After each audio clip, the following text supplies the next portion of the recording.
자, 나를 정확하게 알 수 있는 시간부터 사실 하나님의 역사가 시작됩니다. 그래서 우리는 우리를 아는 것에서부터 오늘 성령 충만과 완전한 순종에 대한 부분을 우리가 진행해 나가려고 하는 것입니다. 자, 우리가 세상 가운데서 실패하는 이유가 무엇인가? 그건 내가 누구인지 잘 모르기 때문에 실패하는 겁니다. 내가 누구인지 모르니까 준비하지 않는 겁니다. 여러분, 내가 죄인인 것을 알면 늘 하나님 앞에서 깨어 기도할 수 있거든요.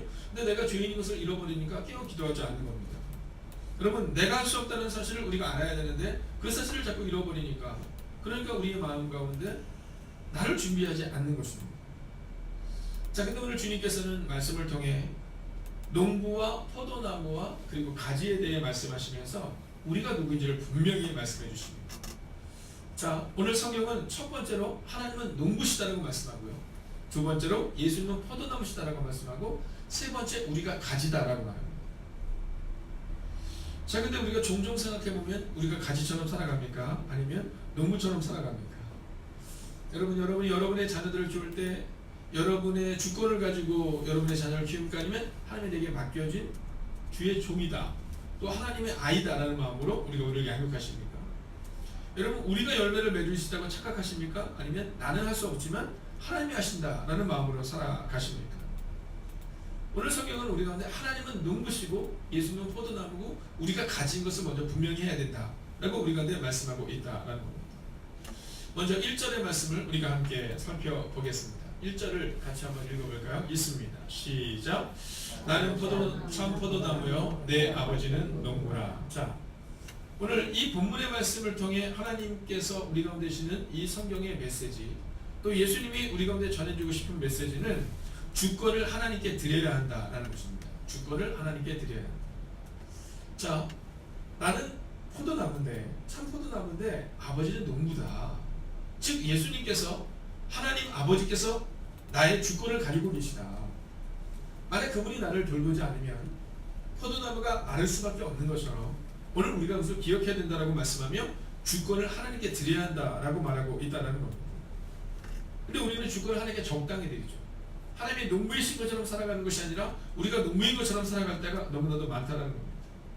내가 스스로 열매를 맺을 수 있다라고 말씀하지 않는데, 우리는 우리가 스스로 열매를 맺을 수 있는 것처럼 목사가, 장로가, 권사가, 집사가, 혹은 우리의 직분이 뭔가를 할 수 있다고 착각하는 모습을 가지게 됩니다. 그러나 오늘 성경은 우리가 분명히 말합니다. 주권을 하나님께 드려라. 너희는 가지에 불과하고 그리고 하나님만이 농부시다라고 말하고 있다는 겁니다. 두 번째는 예수님 안에 거해야 한다라는 겁니다. 오늘 4절의 말씀을 우리가 함께 읽어보겠습니다. 함께 읽을까요? 시작. 내 안에 거하라. 나도 너희 안에 거하리라. 가지가 포도나무에 붙어있지 아니하면 스스로 열매를 맺을 수 없음 같이 너희도 내 안에 있지 아니하면 그러하리라. 자, 두 번째는 우리가 예수님 안에 거해야 한다라고 말합니다. 자, 내 안에 거하라 라고 말씀하시면서 오늘 성경은 우리 안에 뭐라고 말씀하냐면 너희가 내 안에 분명히 거해야 한다. 왜냐하면 너희는 스스로 아무것도 할 수 없다라고 말합니다. 자, 우리가 부르는 찬양, 이 찬양의 가사처럼 나는 아무것도 아닙니다의 고백이 있어야 되는데 사실 그게 어렵습니다. 제가 볼 때 세상에서 제일 어려운 건 나를 죽이는 자격인 것 같습니다. 열심히 할 수 있거든요. 열심히 노력을 할 수 있는데, 근데 사실은 나를 죽이는 자고 나는 아무것도 아닙니다, 이 고백이 제일 어려워요. 생각해보면 우리가 교회에서 인정받았던 것은 늘 열심히 하는 모습이었습니다.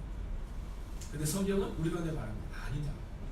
그 이전에 있어야 되는 것이 있는데 그것은 너희가 아무것도 아니다라는 고백. 너희가 내 안에 있지 않으면 너희는 아무것도 거둘 수 없다는 그 믿음의 고백이 너희 가운데 먼저 있어야 된다라고 말하고 있다는 거죠. 여러분, 오늘 이 새벽 이 시간 우리가 이 찬양을 할까요? 이 찬양을 하며 오늘 이 말씀을 다시 한번 묵상하기 원합니다.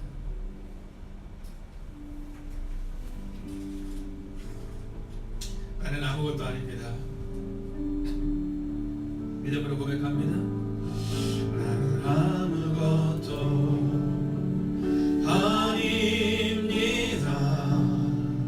주님의 사랑이 없으면 나는 아무것도 모릅니다. 나는 아무것도 모릅니다. 주님의 지혜가 없으면 주님의 지혜가 없으면 나는 아무것도 못합니다.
이 찬양을 고백할 때마다 우리 마음 가운데 바로 오늘의 말씀이 기억이 나야 됩니다.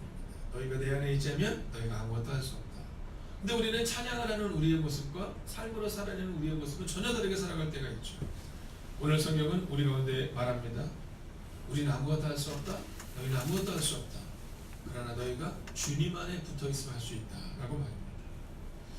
자, 이제 마지막을 함께 보아야 됩니다. 5절의 말씀을 같이 읽겠습니다. 함께 읽을까요? 시작. 나는 포도나무요 너희는 가지라. 그가 내 안에 내가 그 안에 거하면 사람이 열매를 많이 맺나니 나를 떠나서는 너희가 아무것도 할 수 없음이라. 아멘. 자, 마지막 세 번째 스텝은요, 정체성을 분명히 해야 한다라는 겁니다. 예수님이 포도나무이시고 그리고 우리가 가지다라는 정체성을 분명히 해야 됩니다.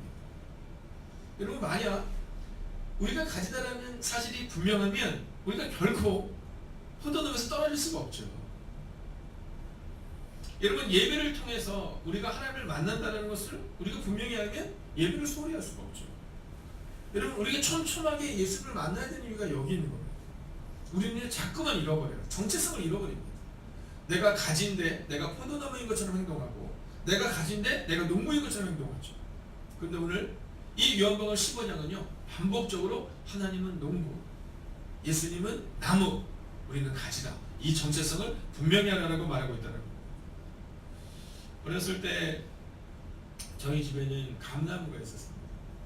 근데 이 감나무를 잘 키우기 위해서는요, 여러분이 아는 것처럼 가지치기를 해줘야 됩니다. 가지가 너무 맞으면요, 그러면 열매를 많이 못 맺어요. 그래서 가지를 많이 쳐줘야, 가지치기를 해줘야 이 나무가 감을 많이 맺고 또 크게 맺을 수 있습니다.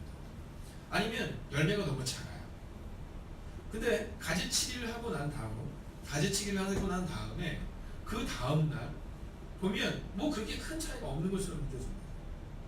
그런데요, 일주일이 지나고 나가보면 가지가 완전히 깡마게 말라있는 것을 보게 됩니다. 6절을 한번 보시겠습니다. 6절 함께 볼까요? 사람이 내 안에 거하지 아니하면 가지처럼 밖에 버려져 마르나니, 이렇게 말해요. 여러분, 우리가 만약 주님께 붙어있지 않으면 마를 수밖에 없는 인생인 겁니다. 여러분, 지금 우리가 영적으로 갈급하다 그러면 우리의 모습을 돌아봐야 됩니다.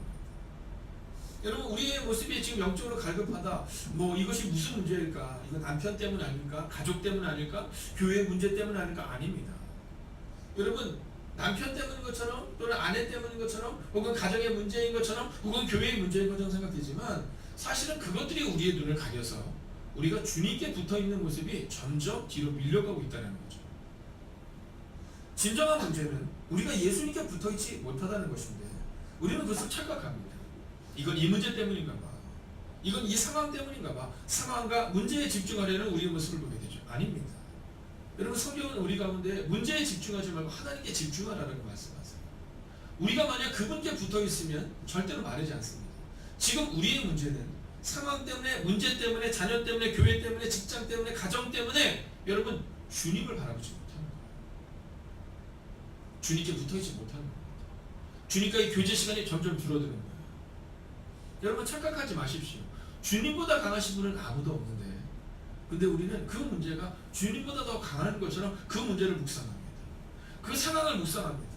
그러다가 주님으로부터 멀어지죠. 그리고 점점 말라지게 된다는 겁니다. 사랑하시는 여러분, 오늘 우리가 기억해야 되는 것은 우리가 지금 주님께 붙어있는 것을 날마다 점검해야 한다는 겁니다. 오늘 7절을 보십시오. 7절을 이렇게 기록합니다. 함께 7절 읽겠습니다. 시작. 너희가 내 안에 거하고 내 말이 너희 안에 거하면 무엇이든지 원하는 대로 구하라. 그리하면 이루리라. 오늘 성경은 아주 중요한 메시지를 우리 가운데 증거합니다. 우리는 문제 때문에 예수님으로부터 멀어지는데, 그분은 너희가 내 안에 거하고 그리고 내 말이 너희 안에 거하면, 이 말씀은 조금 더 풀어서 얘기하자면 말씀대로 살아내면, 말씀대로 해가면, 이런 이야기를 우리 가운데 하고 있는 겁니다. 여러분, 문제를 묵상하다가 망하는 어리석음이 되지 말고 말씀대로 살아내라. 말씀대로 살아내라.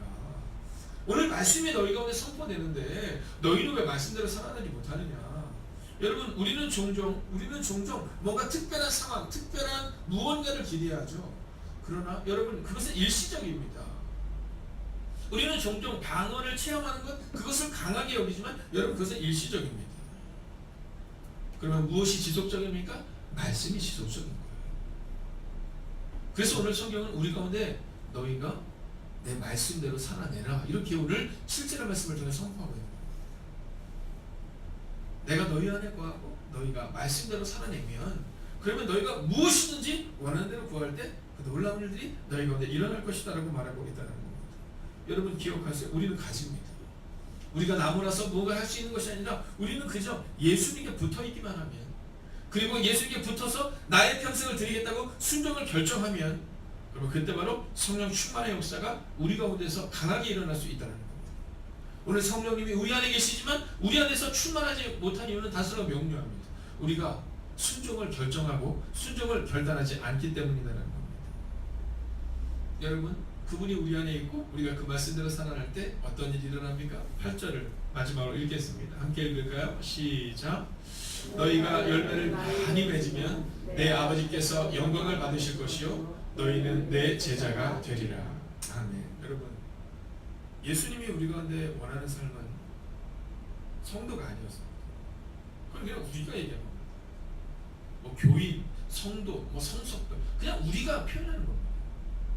여러분 조금 멋진 단어를 갖다가 쓰려고 하는 겁니다. 주님이 우리 가운데 원했던 것은 제자입니다. 제자. 여러분 하나님께 속한 어떤 사람들 뭐 이런 표현들을 쓰지만 사실 그건 그냥 우리 표현이고 주님께서 정말로 우리 가운데 원하시는 단어는 뭐냐면 제자입니다. 제자.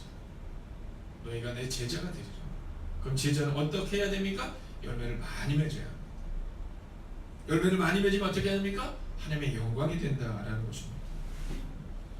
저는 행복이가 같은 교를 위해 기도할 때마다 하나님께 기도하는 것이 있습니다. 그것은 하나님의 영광이 되기를 소원한다는 것입니다. 세상의 영광이 아닙니다. 여러분 사람이 우리에게 영광을 준다고 한들 그것이 무슨 의미가 있겠습니까? 오늘 성경은 우리가 열매를 많이 맺을 때 하나님께서 영광을 받으실 것이고 그때야 비로소 우리가 제자가 된다라고 말하고 있다는 겁니다. 사랑하신 여러분 오늘 이 아침 이 시간 믿음으로 선포하겠습니다. 한번 크게 아멘 해주십시오. 여러분이 열매를 많이 맺는 제자가 되어서 하나님께 영광을 돌리기를 주의 이름으로 축원하겠습니다. 여러분 교회만 왔다 갔다 하는 사람들 좀 아세요? 오늘 나 새벽기도에 참석했는데 나 오늘 전도대 갔다 왔는데 아니요. 오늘 새벽기도에 와서 점검하셔야 됩니다. 내가 지금 예수님께 붙어있나? 아니면 내 개인적인 감정을 토로하다가 돌아가는 거야. 내가 지금 주님께 붙어있어서 열매를 많이 맺고 있는가? 아니면 자리를 채우는 것에 만족하고 있는가? 여러분 오늘 우리 가운데 기억하셔야 돼요. 오늘 우리 가운데 하나님께서 우리 가운데 원하시는 자리를 채워야 합니다. 그리고 그곳에서 하나님의 말씀대로 살아내겠다고 다짐할 수 있어야 된다는 겁니다. 하나님께 주권을 맡기겠다. 그리고 오늘도 성령 충만하여 예수님의 살아가겠다. 그리고 제자가 되겠다. 여러분 기회를 받던 유다와 12명의 제자들은 완전한 순종이 없었어요. 그렇게 그들에게는 성령 충만이 있을 수 없었습니다. 여러분 유다와 베드로는 같은 것을 배우고 같은 삶을 살았습니다. 근데 그들의 차이점은 회심이었죠. 여러분 가룟 유다는 끝까지 완전하게 자기 자신을 의지했습니다. 그런데 베드로는 끝까지 자기 자신을 의지하는 것이 아니라 비록 유다와 같은 모습으로 나아갔지만 유다처럼 그도 예수님을 부인하고 예수님을 저주했지만 그러나 그는 다시금 예수님께 돌아옵니다. 그리고 예수님께 붙어있기 시작하죠. 그리고 그 완전한 순종이 바로 성령의 충만을 경험하게 되는 첫 출발점이었다는 사실을 잊지 마셔야 한다는 겁니다. 종종 젊은 사람들이 질문합니다. 목사님 성경에 보면 로마서는 믿음으로 구원을 얻는다고 말하는데 야고보는 왜 행함으로 구원을 얻는다고 말합니까? 라고 말하죠. 여러분 이것은 동전의 양면과 같다고 말씀드렸습니다.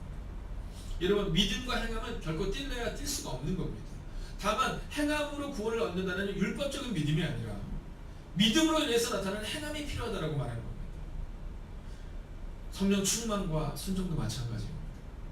목사님 저에게 왜 성령 충만이 나타나지 않을까요? 단순하고 명료합니다. 우리 가운데 완전한 순종을 하나님께 드리지 않기 때문입니다. 만약 우리가 하나님 앞에 완전한 순종을 드리겠다고 결정하면 내가 가지기 때문에 하나님께 붙어 있을 수밖에 없다고 고백하면 그때부터 사실은 우리의 삶 가운데 순종과 그리고 성령 충만한 삶은 같이 나타날 수밖에 없다라는 거죠. 하나님의 영이 임했던 삼손입니다. 그런데 그가 순종하지 않았을 때 하나님의 영이 떠납니다. 여러분 시편 기자는 다윗이 고백합니다. 나를 주님 앞에서 멀리하지 마시고 주의 성령을 거두지 말아 주옵소서라고 말합니다. 여러분 착각하지 마십시오. 내가 할 수 있는 것이 아니라 주님이 하신다는 고백. 내가 할 수 있는 것이 아니라 성령께서 하신다는 고백. 그리고 그 성령 충만은 바로 순종할 때 나타난다는 고백을 잊지 말아야 한다는 겁니다. 여러분 오늘 하루도 성령 충만하시라.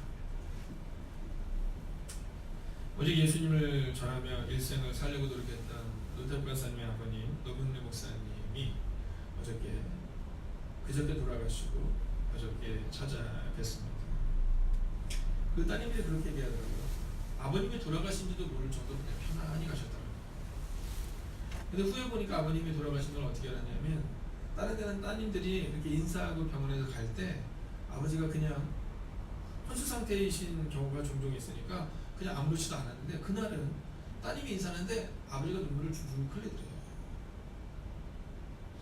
그 눈물을 주르륵 흘려서 엄마 이상해. 오늘 아빠한테 인사를 했더니 왜 눈물을 주르륵 흘리셔? 이렇게 얘기하더래요.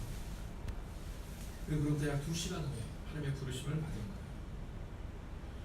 그럼 어저께 제가 새벽에 내려가서 사모님을 위로하고 또 사모님의 가족들을 위로하는데 제가 위로한 것이 아니라 제가 위로를 받고 돌아왔어요.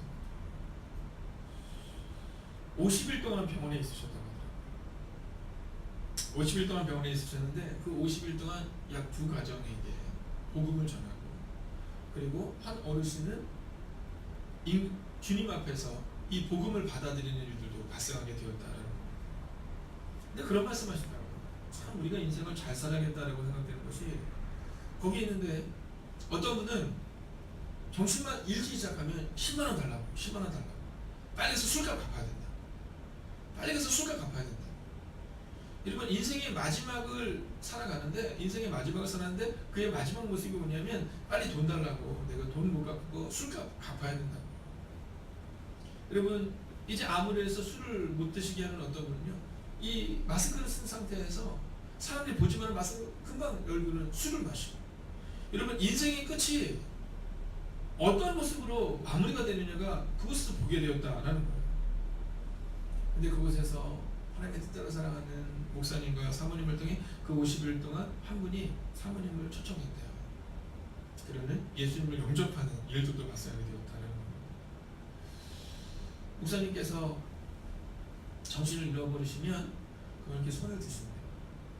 그렇게 계신대요. 오직 예수 주님 영광. 팔을 쭉 뻗을 힘이 없으니까 오직 예수 주님 영광 이렇게 얘기하십니다. 그리고 정신이 들어오시면 또 고백한답니다. 여보 너무 힘들어. 사는 것도 아니고 죽는 것도 아니고 지금 너무 힘들어. 빨리 주님 나라 가면 좋겠어. 이런 고백을 하시더래요.